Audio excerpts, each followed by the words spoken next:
ବ୍ରହ୍ମାଣ୍ଡ ଭୂଗୋଳ 29 ଅଧ୍ୟାୟ।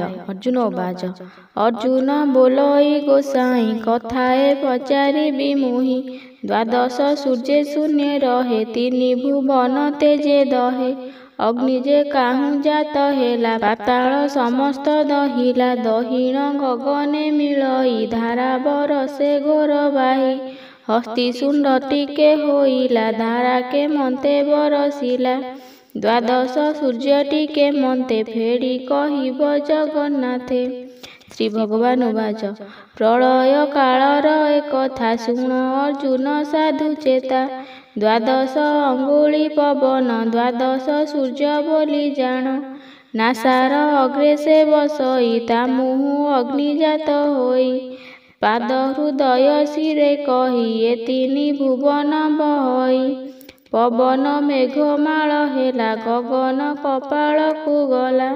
ଶରୀର ପବନ ଛାଡ଼ଇ ସେଠାରୁ ପ୍ରବେଶ ହୁଅଇ।